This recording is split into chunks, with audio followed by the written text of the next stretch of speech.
अस्सलाम वालेकुम dear friends, उम्मीद है आप सब खैरियत होंगे। मैं मज़े में हूँ। वर्कआउट के बाद आज व्लॉग बना रहा हूँ। अमूमन मैं कोशिश करता हूँ व्लॉग ना वर्कआउट से पहले बनाऊँ। तो स्वेटिंग आपको नज़र आ रही है मेरे फेस के ऊपर। शदीद और मज़े वाली सर्दी पड़ी है सब गुजरावाला में, लेकिन जिम में आकर मज़ा आ गया। यहाँ तो आकर बॉडी माशा इतनी वार्म अप हो गई है कि फीलिंग नहीं हो रहा कि सर्दी है। वर्कआउट का इतना फ़ायदा होता है कि घंटा पहले मुझे लग रहा था कि पता नहीं शायद में क्या हो रहा है। ऐसे बॉडी में ट्रेंडिंग और एक सेंसेशन सी वेव कर रही थी ना, दौड़ी थी लहरों में ना सर्दी। लेकिन अल्लाह का शुक्र अब बड़ा अच्छा और बेहतर लग रहा है। तो सच बात है, मैं कुरान की एक आयत से आज के व्लॉग का प्रॉपर जिक्र करूँगा। अल्लाकुमुत्तकासुर हत्ता ज़ुरतुमुल मक़ाबिर। कसरत माल की ख्वाहिश ने उन्हें हलाकत में डाल दिया, यहाँ तक कि वो अपनी कब्र में जा पहुँचे। आप में से मेजॉरिटी ऑफ द पीपल ने इस आयत को सुना होगा यकीनन। 30 मार की छोटी सूरत है, सूरत तकासुर, और बहुत बड़ा मैसेज अल्लाह पाक ने दिया इसके अंदर ना, कि हम लोग ना अपनी दुनिया को बनाते हैं ना अपनी आखिरत को बनाते हैं। एक लामहदूद ज़िंदगी को जोड़ते हुए पैसे की तमन्ना और हसरत लिए हुए दुनिया से चले जाते हैं।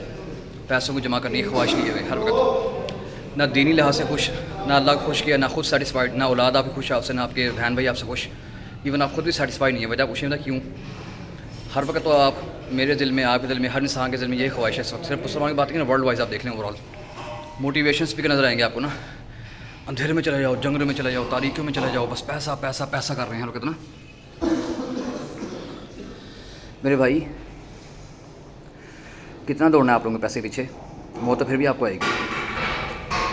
बड़े बड़े बिलियनियर्स, मल्टी मिलियनियर्स चले जाते हैं और आते हैं, उनकी पैसा ऐसे उजाड़ देती हैं कि नामो निशान नहीं मिलता। अब आप अपने बाबू दादू देख लें, मन आप लोग अपने दादा बू नाना बू तक नाम याद नहीं होगा। मैं भी चंद लोग आप होंगे जो जिनको को याद होगा, कुछ वालिदैन के लिए कुछ पढ़ना पढ़ाना भी है, पेरेंट्स वगैरह भी इनको मन भूल जाते हैं। पाकिस्तान से बाहर जाने की ख्वाहिश जलालत में डाल देती है, आप लोगों को डिप्रेशन में डाल देती है। मैं अपने बहुत सारे कंट्रीज से एक्सपीरियंस में बता रहा हूँ। Pakistan is still a better place among the rest of in the globe. दुनिया भर में पाकिस्तान अभी फिर स्टिल बड़ा अच्छा कंट्री है। कभी आप पाकिस्तान से बाहर जाए तो आपको पता लगेगा बेचारे उनके हालात में होते हैं। जॉब से भागे, खुद ही खाना बनाना है, खुद ही चाय पीनी है, खुद ही कपड़े धोने हैं। संडे को उनको ये मैंने अमूमन घर वालों की उनकी टेंशन होगी, पीछे पैसे भेजने हैं।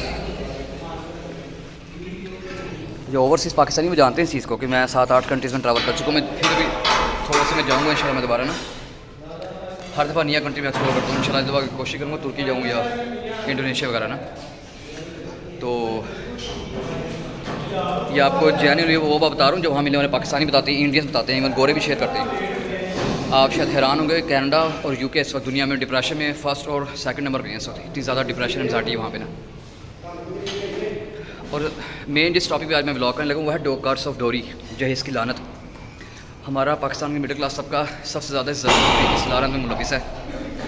350-400 लोगों की बारात जब आप लोग इन्वाइट करते हैं लोगों से कर्ज़ लेके, पैसे लेके, तो सबसे पहले आप ये देखें तो उसमें आपको ख़ुद पता है कि आपकी कैपेसिटी क्या है। 350 से 400 उन लोगों को आप इनवाइट करते हैं। मैं ये नहीं कह रहा वलीमा करना चाहिए, आप सादगी से कर सकते हैं, मखसूस लोगों को बुला लें। लेकिन कर्ज़ लेना, दिखावा करना, शो ऑफ करना, रेंट पे मर्सिडीज़, लैंड क्रूज़र, प्राडो ले आना, सबको पता होता है। जिन लोगों को आपने बुलाया तो उनको भी आपकी औकात का पता होता है। मैं किसी क्लास को नहीं मानता, मेरी ज़मीन सारे बराबर हैं। लेकिन मिडिल क्लास तबके से बात करूँ, मेरी ज़मीन में पाकिस्तान में सबसे ज़्यादा सफ़ेदपोश, स्ट्रगलिंग, डिसेंट एटिकेट्स और तबका भी यही होता है। लेकिन सबसे दिखावा करने वाला तबका भी यही होता है जो सबसे ज़्यादा मरता है। जितनी ख्वाहिश मिडिल क्लास जनरेशन के बच्चों को होती है ना बाहर जाने की, यकीन माने कभी मैंने इतनी बहुत ज़्यादा रिच लोगों में भी देखी और बहुत ज़्यादा गरीब लोगों में देखी। यहाँ करोड़ में बैंक में, लेकिन ये फिक्र है कि मैं 60 रुपये कनाडा के लगा लूँगा, आगे 30-40 लाख की मैं जाकर स्टेटमेंट जमा करवा दूँगा। और आपको पता है वहाँ की स्ट्रगल कहाँ शुरू होती है। मैं सबको डिस्काउंट नहीं कर रहा, बहुत सारे लोग बाहर सेट भी हैं भाई, वो रातों रात सेट नहीं हुए। 8 से 9-10 साल, मेरे दोनों बड़े भाई बाहर हैं माशाल्लाह, फैमिली भी उनके साथ है, लेकिन 8 से 9-10 साल बाद सेट हुए। मैं अपनी खुद पर्सनल लाइफ बताऊँ, जब मैं गुजरात आया था रहीम खान से, मुझे भी 8 साल लगे सेट होने में लगे थे। तो कोई चीज़ इतनी आसान नहीं तो जितनी हम लोग को समझ ली होती है ना। तो सबसे पहले ये है कि मैं बात रखूँगा जहेज़ के ऊपर। आप लोग सादगी से शादी करें, सुन्नत तरीके से। पैसा ज़्यादा आपके पास है, जमा कर लें इसको। आप समझते हैं कि बेटी का आपका जो है स्टेटस वो आपको लग रहा है कि डिप्रेशन में जा सकता है आपके फाइनेंशियल स्टेटस की वजह से, तो आप कोशिश करें आप उसको saving in case of save cheque दे दें। ये उस्मान भी पीछे आ गई ना, अभी भी इंटर होगी, उस्मान भी इंटर होगी। इधर देखें वर्कआउट कर रहे हैं, साथ दिखाता रहे वर्कआउट। ये देखना मैंने वो कर लिया हुआ है, मैं अभी बस जाने वाला ही हूँ। देख रहे हैं ना, मैं कैसा दिखाता हूँ आपको ना ये।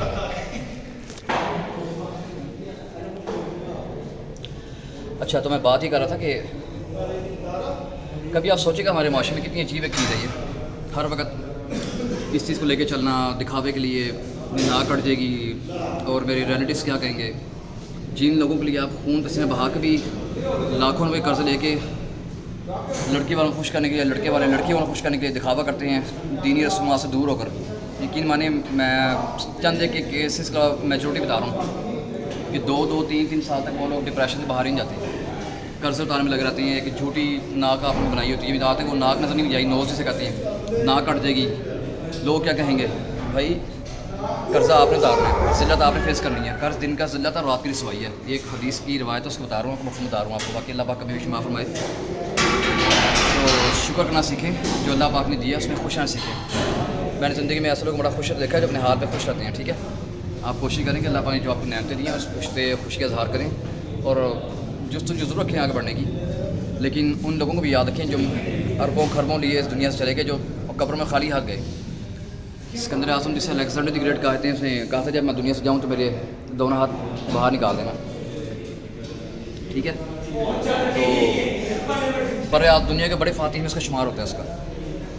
और आप देखेंगे जब दोनों हाथ उसके बाहर निकाल के लोग बड़े हैरान से कहा, लोग बताना कि मैं अलेक्जेंडर द ग्रेट हूँ, मैं कहाँ से आया था, बादशाह लेकर पैदा हुआ था, बादशाह की मैंने की। और 32 साल की उम्र में इस दुनिया के फातिह तो लोग जा रहे हैं, लेकिन खाली है दुनिया से जा रहा हूँ मैं। उजड़ गया वो बाग जिसके हज़ारों माली थे, गया इसके अंदर दुनिया से तो दोनों हाथ खाली थे। ये शेर भी आपसे बहुत लोगों ने सुना होगा। तो बहुत ज़्यादा पाने की तमन्ना, हसरत जब इंसान के दिल में पैदा हुई थी ना, फिर वो किसी कम्युनिटी का हो, किसी कौम का हो, किसी मेंटालिटी का हो, किसी एज का हो, फिर दिन की उम्मीदें, रात की जगराते से यही होता है कि रात मैं अमीर कैसे बनूँगा, बिलियनियर्स कैसे बनूँगा। तो बाकी दोबारा मैं इसमें आऊँगा शादी ब्याह के फंक्शन के ऊपर कि खुदा कोशिश करें इस लाने से बचें। लड़के वाले भी लड़की वाले भी वालिदैन खुद खुशी से देना चाहते हैं, लेकिन वो मजबूरी में दे रहे होते हैं। हम सबको पता है कि थोड़ा बहुत वालिदैन कर ही देते हैं, करना भी चाहिए अगर वो समझते हैं। लेकिन मेरी नज़र में और इस्लाम में जहज़ एक लानत है और हद्दुल इम्कान आप उस सोचें वो एक खुशी किस तरह बरकरार रहेगी या तसलसल इस खुशी का बरकरार रहेगा जब आप जहेज़ वाली लानत को प्रमोट करेंगे। तो अल्हम्दुलिल्लाह मेरी फैमिली में अक्सर एग्जाम्पल्स हैं कि अल्लाह का शुक्र है कि अगर मैं अपनी सब घर की बात करूँ, मेरे दोनों बड़े भाई ने जहेज़ नहीं लिया था। लक्ष्य वेल सेटल है, वो पाकिस्तान से बाहर है, सब बड़ी लग्जरी लाइफ है मेरी भाभियों की, मेरे भाइयों की, भतीजे भाइयों की। तो अल्लाह पाक शुक्र है हमेशा ऐसे ही, और अल्लाह का शुक्र मेरे दिल में आपके कभी बहुत सा दुनिया पर लालच नहीं है। तो मिडिल क्लास से खास तौर से मैं मुखातिब हूँ, प्लीज़ अल्लाह ने जो आपको देने अपनी औकात में रहते हुए इस्तात देखते हुए फिर वो काम करें जिससे आपको शर्मिंदगी ना उठानी पड़े। क्योंकि आप लोग दिखावा तो कर लेते हैं, लेकिन इस दिखावे के बाद जो ज़िलारत आपको उठानी पड़ती है, मेरा नहीं ख्याल कि मुझे इसमें इसको डिटेल में बताने की जरूरत नहीं है। और ख़ास तौर से माओं से मैं मुखातिब हूँ कि माएँ मेरे कबरी काबिल एहतराम है, खुदारा ना अपने बेटों को, अपने हस्बैंड्स को, अपने भाइयों को ऐसे मजबूर ब्लैकमेल किया करें कि बरादरी को बुलाना है, उसको बुलाना, उसको 300-400 को आपने बुलाना होता है ना, उनमें से 10% सिर्फ सिंसियर हो जाते हैं। बाकी तो खाना खा के में कहेंगे कि खाने में नमक तेज़ है, मेरे मज़ा नहीं आया, मछली भी खा लेंगे। मैंने खुद ऐसे एग्जाम्पल्स लाइव वीडियोज़ में ऐसे इवेंट्स का कि लोग सब हर चीज़ खाते हैं, हर डिश खाते हैं, रच के जाते हैं। ज़िंदगी में उन्होंने इतना खा लिया होता शायद पहले से कितना कभी खाया नहीं होता, उनके चेहरे की हंसी नहीं जा रही थी। एंड में कहते हैं यार थोड़ा सा अगर नमक हल्का हो जाता तो फिर ज़्यादा मज़ा आता है।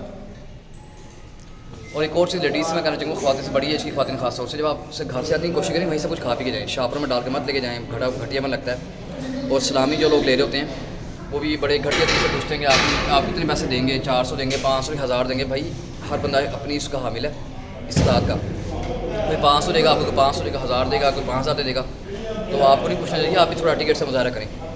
तो बाकी हमारा नफ्स है, अगर हमारा इस पर कंट्रोल ना रहा तो भाई मौत तो उस पर कंट्रोल डालेगी। और एक रवायत है, बड़ी बात मशहूर है कि कब्र की मट्टी इंसान को सुकून पहुँचाएगी। तो बाकी अब मेरा लास्ट मैसेज खत्म कर लगूँ कि मैं भी घर जाने लगूँ, जो मैं हमेशा मैसेज देता हूँ कि your health always should be on your priority.